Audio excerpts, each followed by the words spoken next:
Today are three of the faces behind the budget 2022. Let's welcome them: Dr. T.V. Somanathan, Finance Secretary; Tarun Bajaj, Revenue Secretary; and Tuhin Kanta Pandey, Secretary DPAM. And to moderate this, Managing Editor, Business Today TV, Siddharth Zarabi.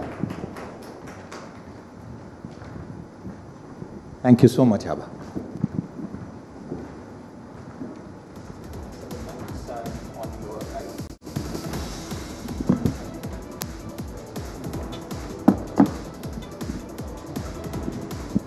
Good evening, a very warm welcome once again to this very high-powered panel, and I'm extremely honored, and on behalf of the India Today group, I want to welcome all three of you, the budget makers as we are calling you, and there are a couple of other colleagues at the secretary level who aren't here with us. The Economic Affairs Secretary was traveling, but the three main persons. And just by way of emphasizing the role, Dr. T.V. Somanathan on my left here is the Expenditure Secretary. He controls the purse strings. Mr. Tarun Bajaj decides to tax us or give us tax breaks. And Mr. Pandey is in charge of the big sell-off. And on today's session, on the time that we have, I want to do this in a slightly different manner with your permission. There's been so much of number crunching after the budget fine print that I'm sure you also don't want to be put through that at yet another meeting. So I'm going to begin with you, Dr. Somanathan. Knowing your capacity for numbers and number crunching, I'll try and keep it simple because I don't want to challenge you on your own turf.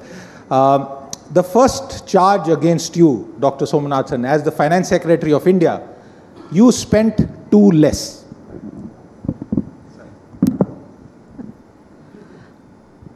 I don't think, I deny the charge. I think we spent what we had to spend. Where have we spent less? You need to be more precise in your charges. They'd be dismissed in a court if they were so vague. Well, this is a preliminary charge sheet. I'll come to that point in the second round. Mr. Tarun Bajaj, I'm coming to you with the first charge. You taxed us, at least crypto. Why did you do that, sir? The mic is on your right, sir. I think the cryptos were always taxed, or the digital assets were always taxed.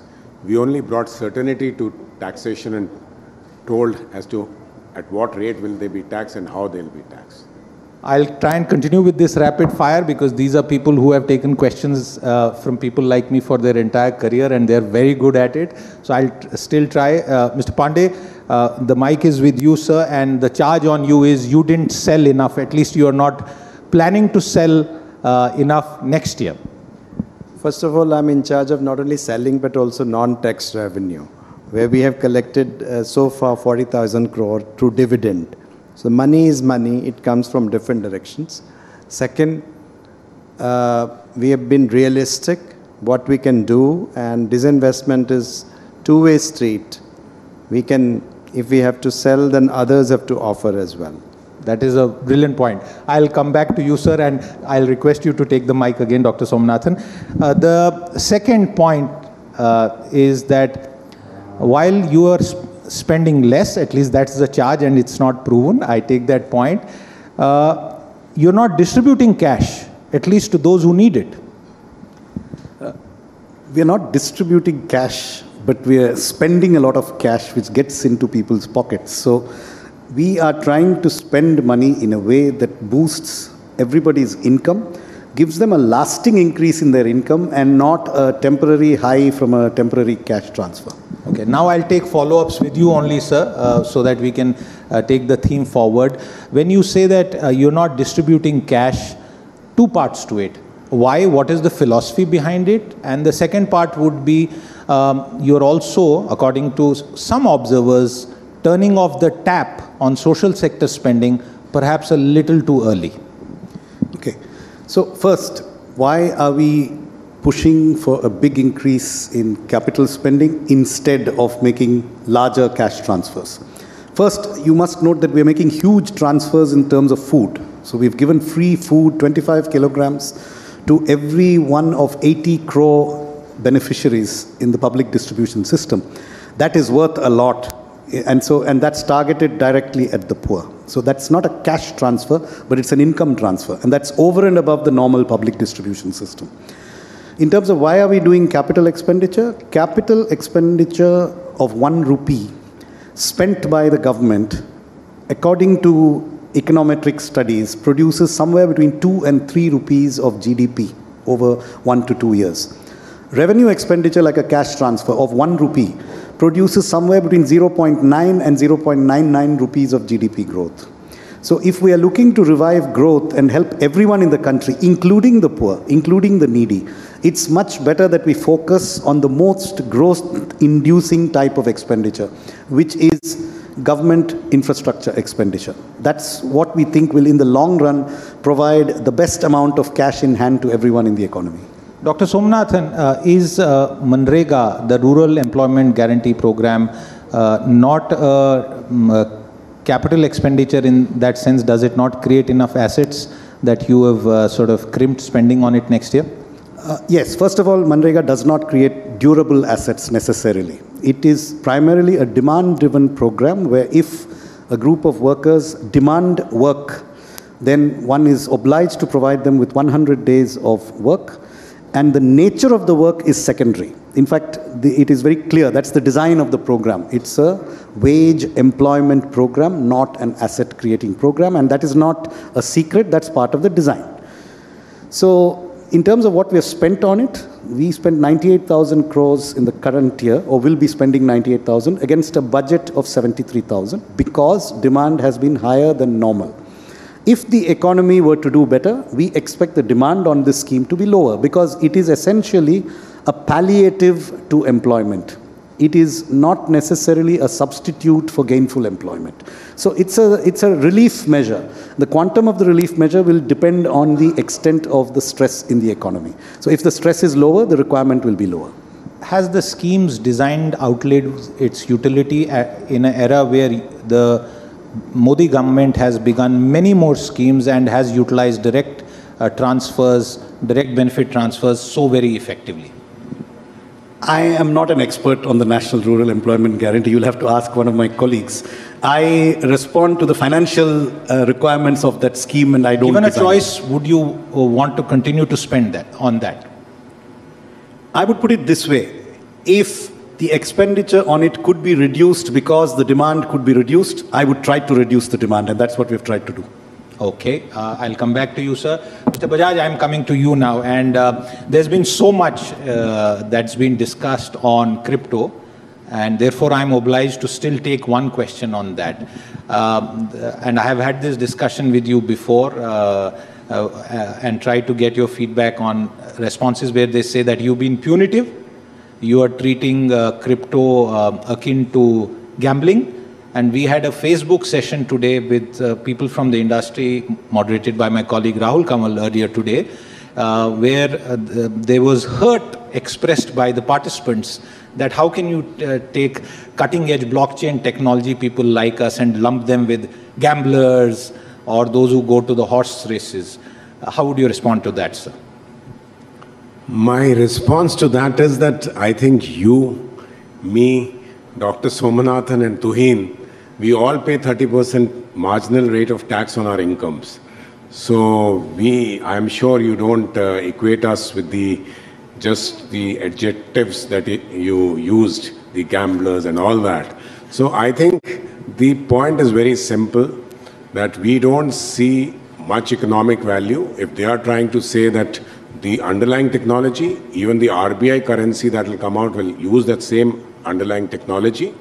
Our idea was to tax it at the highest marginal rate of tax which was prevalent in the country today. And we have done that. And I don't think there are any second thoughts about it. Yes, sir. And I think the blockchain technology is not something that exists only because of crypto assets. Okay. So blockchain technology is a separate it can exist without crypto assets. Crypto assets use it. We are already using blockchain technology to identify geographical indicator coffee in the coffee board. So there are other uses for blockchain. Very interesting. So, because if you want to trace that your coffee came from a particular field in Karnataka and sell it in London for a premium, then you need identification. So there is a pilot scheme in the Coffee Board which does that. Similarly, blockchain will be used, as Mr. Bajaj said, in the digital currency that the RBI will be using. So I think to connect the two is not necessarily correct. One quick follow-up on that, and I don't know if you've seen the movie Khosla Ka Ghosla. I'm sure many in the audience have. And the structural premise in that is that it's easy to fix land records. Could a blockchain be done by the government at the state level, obviously, because that's where all the land records are, to put all land records on a blockchain which can never be altered? Would you like to comment on that? It's theoretically possible. If all the original records were correct, then the transfer of the records could be put on a blockchain. But our challenge is to get the original records correct. You would have seen in this budget, by the way, I'm taking a departure from what you asked, that there's a specific reference to better systems for land registration in this budget, including software whereby you can sit in one city and buy land in another city online and transliterate documents from one Indian language to another, because many land records are in local languages. So that's the direction of improving land records is an important one. In the distant future, yes, there could be a blockchain system for it, but not in the immediate future. I'm glad you said that, Mr. Bajaj. I'm coming back to that point, and just for the record, and Rahul here will bear me out, I said the same thing, that if we pay 30% tax, why should crypto not pay, on our Facebook discussion. But one last point on that. There are news reports, and during this session earlier today, all the participants said that they would like an opportunity to meet with the finance ministry before the passage of the finance bill and take up some concerns which they have. Is that opportunity going to be available to them outside of the debate in Parliament, because they can't access that debate, sir? Can something be done? And definitely. I think I've already asked my team members to interact with the people in this industry so that we also get to know how they trade, what are the things they do, and what are the other things that we need to bring in the finance bill. But let me also say this, that we were very conscious of the fact that we also are getting into a territory that we don't know so well. So we have kept a clause in the finance bill on the digital assets which says removal of difficulties. So we have kept that clause as we move forward, and there are new things which come out and they need a response on the policy front or on a legislative front or rules, we'll be able to do that. Thank you, sir. I don't know if we'll come back to this subject, but I'll come to you, sir. And the point about being realistic with the disinvestment numbers, we'll come to that, but I want to take up Air India, possibly for you for the nth time, but please bear with me, just so that we get the whole context right. Fantastic move. There couldn't have been anything better. I personally, as a reporter, would say that this sets absolutely new benchmark. However, when it came to that very large portion of debt which the government has taken on itself, and I am relating it to what is happening in the insolvency and bankruptcy courts. Lenders are not just taking haircuts, they are going bald. 98%, 99%, liquidation value far below even the residual scrap value of many of these assets that are through the IBC. Should we feel concerned, and I'm asking you this question from an Aam Aadmi perspective, कि आपने इतना माफ कर दिया debt, anyone could have acquired that airline. So what was so special about the deal? First of all, let us understand what debt is. That Air India's debt was, most of it is government guaranteed. So it was like a sovereign debt in one sense, because, you know, if Air India fails to pay, the government has to pay. So it's different from the otherwise debt which is non-guaranteed, where the secured lenders have to go with the securities or to go through an NCLT process. The second one is that we had actually come out with an open bidding. Our bid parameter was that you bid equity and debt together as enterprise value put together. So it was a debt which was obtained from the bid, not really, you know, fixed in one sense that we could have done better or we could have done more and so on. I think our previous, time, it did not succeed. One of the point was that we were, on the fixity of debt. The debt which is unsustainable has to be taken out. I mean, there's no doubt about it, because no underlying assets to it. So therefore, if you really say that, what we have really done is that the debt would have paid anyways. But what we have saved from this is, going forward, we don't have to put 20 crores a day as something which subvention which was going for Air India. So that's the big saving for the taxpayers' money. Absolutely, and I think people should take note of this. And although I don't think there's been any major criticism of it, that 20 crore number that the Disinvestment Secretary has just put on record here is something that every single Indian should keep in mind. Sir, I'm coming back to you with some more elements of what you might think is, and I would agree, is a half-baked charge sheet. You are giving too much to capital expenditure.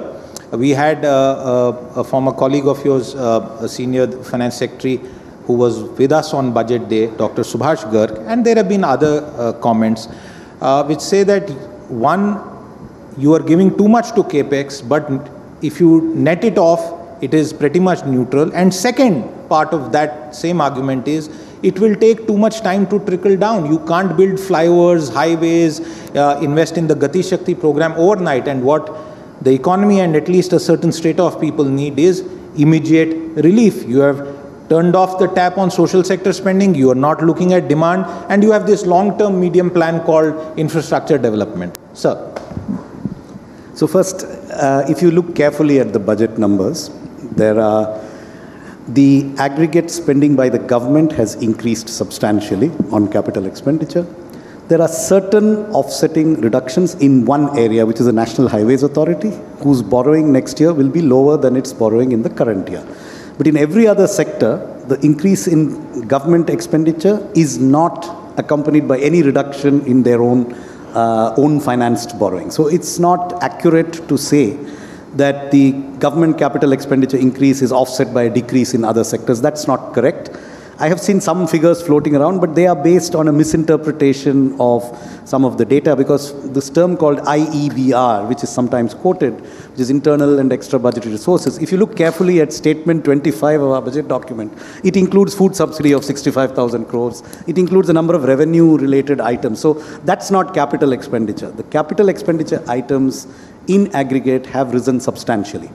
Now coming to your second point of how quickly will this take effect, there are two components to the increase. One component is 1 lakh crores of rupees which will be allocated to state governments. We had made a similar allocation in 2020-21 and in 21-22 of a smaller amount. In both years, this has been spent fully.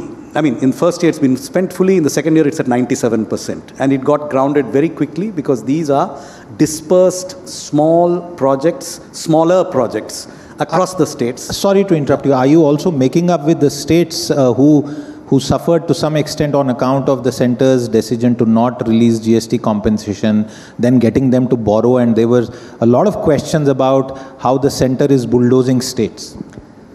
Well, if you would like me to go to that, I can divert to that. Or you want the second part of your answer, or should I take this up first? Okay, you take the second part first, and then this we have enough time. So, yeah. So, and coming back to the central capital expenditure, there's a less than 20% increase. So 6.5 lakh crores from 5.5 lakh crores.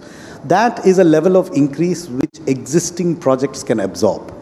So I am pretty confident that you will actually see this capital expenditure get off the ground quickly. So now coming back to, has this got anything to do with the GST compensation? I think my colleague here can elaborate, but the states were not asked to borrow the amount. We borrowed the amount and gave it to them, and we borrowed it at our rate of interest, not their rate of interest. And they will not be repaying those loans. Those loans will be repaid from the compensation cess that is going to accrue. So there is no debt burden to the states from the GST back-to-back borrowing. So that's not accurate to say that it's a burden on the states. They have in fact got the same amount of cash this year that they would have got at a 14% full compensation payment. So they've got the entire cash, and if it had been through compensation, they would have got it on March 31st. They got it in October. So they've had 6 months of extra cash flow with which to ramp up expenditure in this pandemic year. Just one quick point, slightly technical, but if you could take it. So would I be right in saying, and this is broader for those who follow this technical subject, that this government has gone beyond the remit of the Finance Commission by looking at newer ways to transfer resources to the states, because 80-90% of the development actually happens at the state level.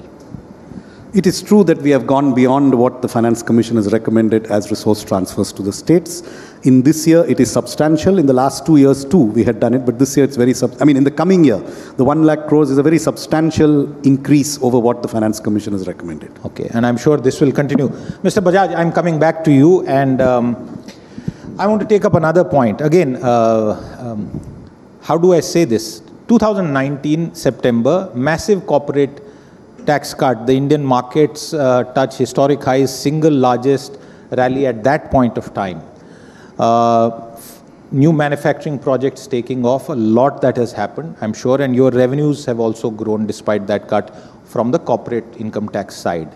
Yet, 2 years of severe pandemic, expenditure going up, health insurance costs, a GST on annual premiums of health insurance, the mind boggles at the injustice of that. I pay 18% every year over and above the premium to insure myself when the government encourages insurance. Yet nothing is done. Why is that? Does it, is there a philosophy behind it, or are you timing it for some event in the future? Why not at least respond to that small bunch of people who feel aggrieved on account of this? So, if I understand you correctly, you're saying, why didn't I get a tax break? Well, you could say that. I'm part of the same people, and I can't exclude myself. When I say I definitely I meant the personal income tax. Yes, sir. Okay. Let me explain to you this whole thing a little more. Answer in 2 aspects. One is, we have data for 1920, and I've said this earlier, so I'll repeat it since you've asked this question. There are about 6.3 crore people who pay taxes to us, to the government. Out of this, 75% show an income of 5 lakhs and below, which means they pay no taxes. So that leaves about 1.5 odd crores. And with the kind of exemptions that we have built in our Income Tax Act, people having an income of 8 to 9 lakhs also, if they take benefit of those exemptions, would not be paying any taxes. That would come to about 88 to 90% of the people.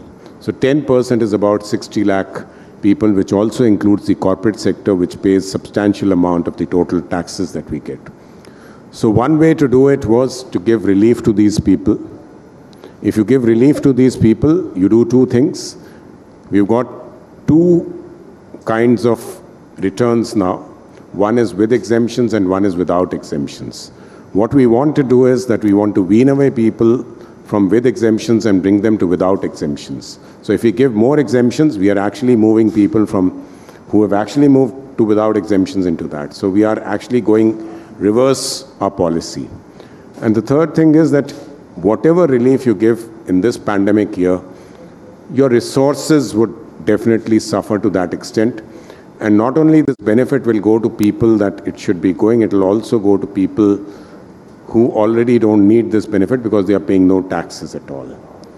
So that is the first aspect. And so that was a big question, dilemma that we faced, what we should do. The second is that if we leave out these resources, then the questions that you were asking to Dr. Somanathan about capital expenditure, about expenditure as such, that would suffer. We are at a stage in our economy that we would like the GDP to grow. The GDP would grow if I do more of capital expenditure. As he mentioned to you, the multiplier effect of the capital is much more than revenue. So we have done that, brought that at 7.5 lakh crores. We also have to ensure that we provide succor to the vulnerable and the poor sections of the society. And how do we do that better? We do that better through the expenditure route and not through the revenue route, where the revenue route will give benefit to a small section of people who may actually not require that succor. So the succor is required for the people who are vulnerable. So you talked about Manrega, you talked about roads, the rural roads. All these things require funds, require money. So let us try and work. Let's try to push the economy further. Once we are able to do that, you will see that GDP will grow, revenues would grow, incomes of people would grow. So all that would follow. And by that time, we'll also have more data and we can come out with a policy, and the tax relief or the changes in the taxation structure can wait that much longer. So there is hope for the future? Of course, there's always hope. We live on hopes. And when, sir? Could you give us a... It's very difficult for me to start talking about the next budget when we are just into 10 days of the previous budget. I thought this is India today, not India day after tomorrow.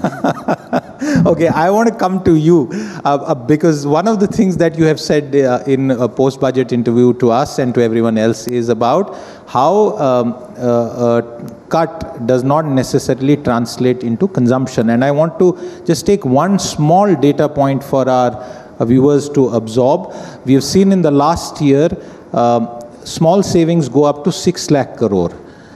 This year also 4.25 lakh crore that is projected.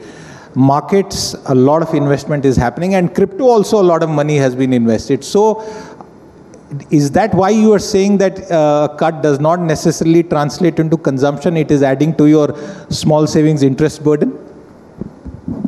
I'm not clear exactly what cut you're referring to, but if you're saying that personal income tax. Personal income tax. Yes, I think the evidence is very clear from Western countries that money in the hands of the non-poor doesn't necessarily stimulate consumption, especially in an economy where the kinds of things that the non-poor would like to spend on are largely restricted by activity restrictions, by physical restrictions, and by many other supply chain constraints. So giving money in the hands of the non-poor is unlikely to stimulate consumption, whether given through a tax cut or given through a cash transfer.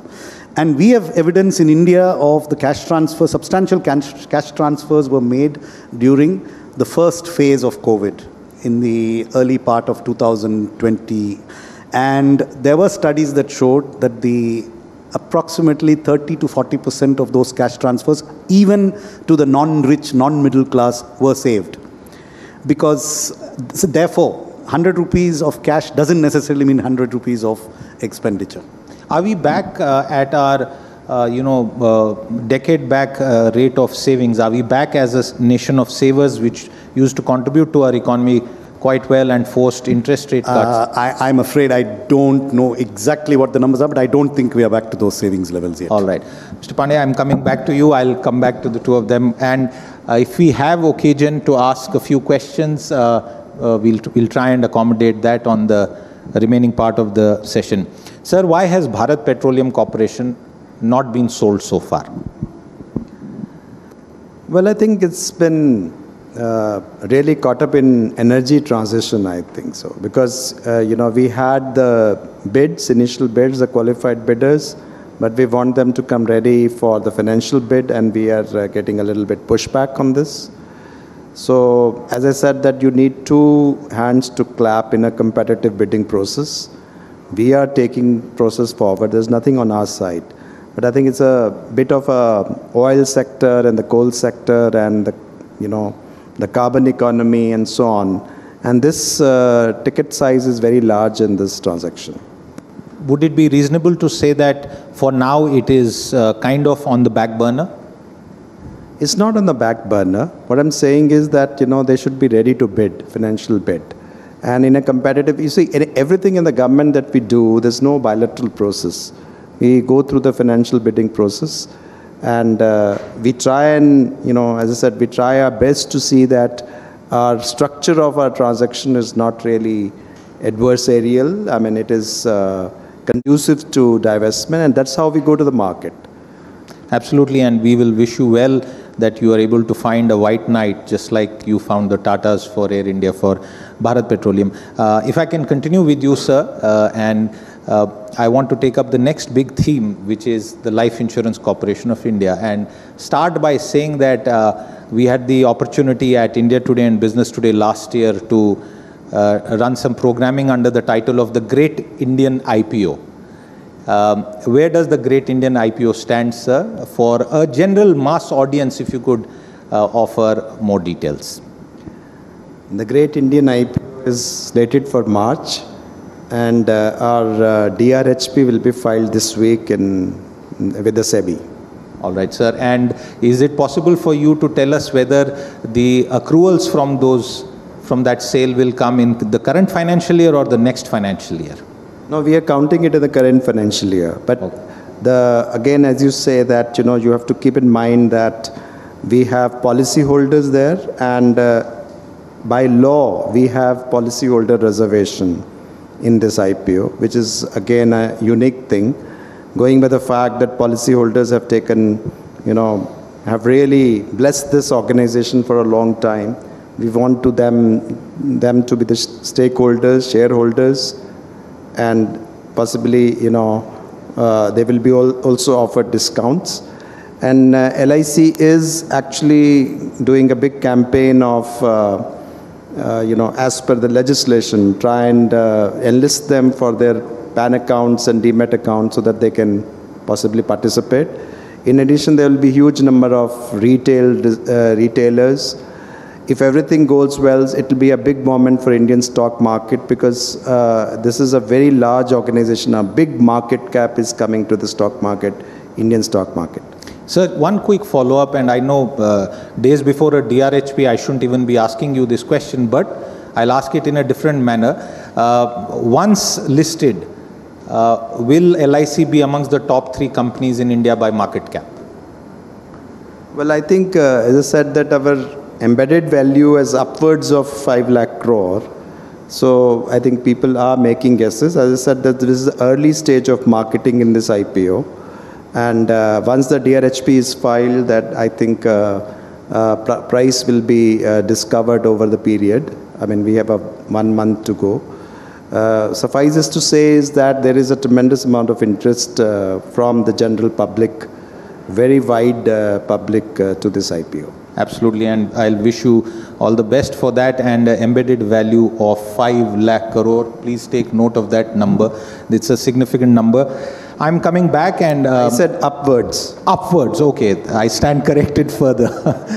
Okay, we have people in the audience, and I will come to Dr. Naresh Trehan briefly, because as far as healthcare and budgetary spending is concerned, no one better than Dr. Naresh Trehan to perhaps raise a point, sir. Can we get the mic to Dr. Naresh Trehan here? And then Vinayak, I'll come to you as well for a quick question. Sir, please go ahead. Good evening. Yeah, the mic is hot, sir. Yeah, just keep it. Yeah, it's a privilege to ask this question of this trio who has really guided this country into the future. So healthcare per se, our expectations, which throw back to the 2 years of pandemic, has always been that we must try to achieve that target of 2.5% of our annual budget as allocation for healthcare. So although there has been some allocation increase this year, 16,000 crores to take it to 88,000 crores, it still doesn't move the needle enough to be able to say that today, in the background of what we have been through and what we are seeing around the world, that there's nothing to say that this world is, or our part of the world, or this world is going to be safe from further viral assaults. So that means that we have a short window to establish a robust system, not only in the metros, but in the tier 2, tier 3 cities and down to the wellness centers that we have talked about in the Ayushman project. So I think in addition to that, if we can add more muscle into our civic amenities, because we are suffering from a double whammy right now in India. That dual disease burden of communicable and then non-communicable diseases is really taking a huge toll on our population. And that's why I think that if the sooner we build that stack from ground up, where we start with the wellness centers, that's supposed to be 150,000 of them to be established. We are, I think, only halfway there. And the second thing is that we need to establish that chain of primary health centers, community health centers, the district hospitals, and then so on and so forth up to the tertiary and quaternary hospitals, because we need all of them in this whole business. And you saw that in the second wave, thousands and thousands of lives would have been lost if we did not have, or more lives would have been lost if we did not have this kind of network that we have in the metros and some of the quaternary care hospitals, where it was needed that we would have the ultimate treatment available, like even the ECMO, which is an assist device for people whose lungs were fading. So I think that there is a lot to be done. There are some lacunas which we really need to adjust, and we will. I don't think this is the time, and it doesn't fall in the budget. But I would request that we send you some of the things that could be done to give immediate relief. Because building new infrastructure means 3 to 5 years. An attendant, the doctors, the nurses and all that. So that's a big endeavor which we should not wait for. So I think we will give you some requests and some inputs which will help to move the needle even further than we have tried to move in this budget. Thank you. Valuable feedback. Vinayak, would you like to take a question on the infrastructure part, since we have them here with us for the next 5-10 minutes? You know, on the infrastructure, while the huge outlays have been well discussed and documented, one of the most positive aspects of the finance minister's speech, if I remember correctly, para 78, talked about a drastic resetting of the terms of engagement between government and private sector contractors, EPC contractors and works contractors. In my view, it is one of the most significant reforms in independent India in terms of it mandating through the general financial rules of India, timely payment, surprise of surprises, 10 days it says. It's now in the GF, auditable by CAG, CVC. So many of your viewers would be directly or indirectly connected with some degree of works contracts or supplies to the government. Right. It's a radical reform. The question that I have specifically for Dr. Somanathan is, first, congratulations for piloting this through. Secondly, the excitement and anticipation is so high that currently it is restricted only to central government undertakings. Two, what would be your response to the viewers to say, how quickly is the system now going to align itself to these very positive terms of engagement, positive for the private sector, and when do you think you can get the states on board? Because the states account for 60% of public works in this country.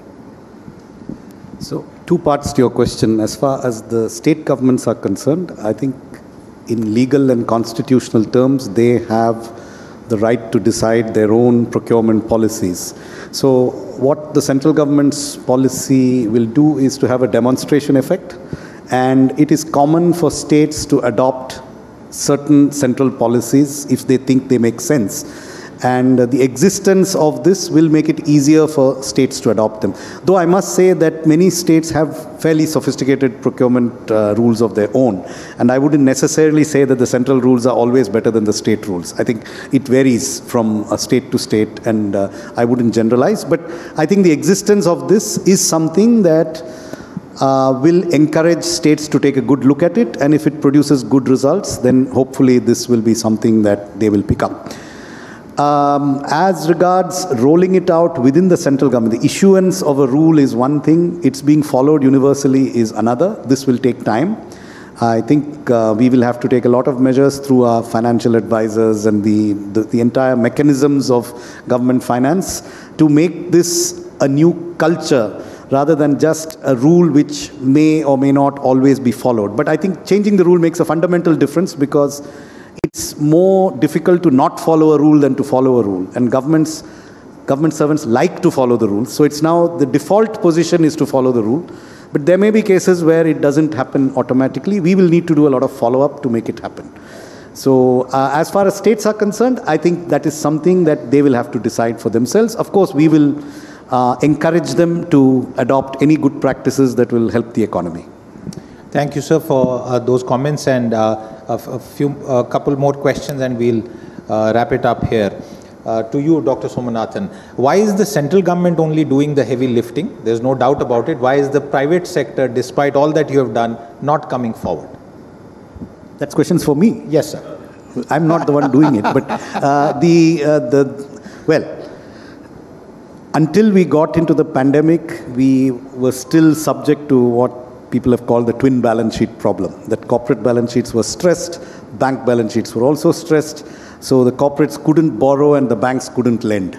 So that was believed to be one of the reasons for slow private capital expenditure. One of the good things that has happened in the last 2 years is both those sets of balance sheets are looking considerably better today than they did pre-pandemic, at least for most companies and most banks. So I think the conditions are ripe for a revival of private capital expenditure, and we are hoping that with the catalyst of a big increase in public capital expenditure, private companies will see capacity utilization go up. We'll begin to see that the time has come to embark on capital investment, and hopefully that will include the hospital sector, where there's a very ample provision of credit under the ECLGS scheme specifically for hospitals, and specifically for hospitals in aspirational districts and so on. So I think we may be at the right point of time where it could pick up. Absolutely, and since you talk about the right point of time, I have run out of time completely, but thank you very much, ladies and gentlemen, the budget makers with all the fine print today here on India Today, Dr. Somanathan, Mr. Bajaj and Mr. Tuhin Kanta Pandey. Thank you very much for your time. With that, it's a wrap on this session. Thank you very much for watching.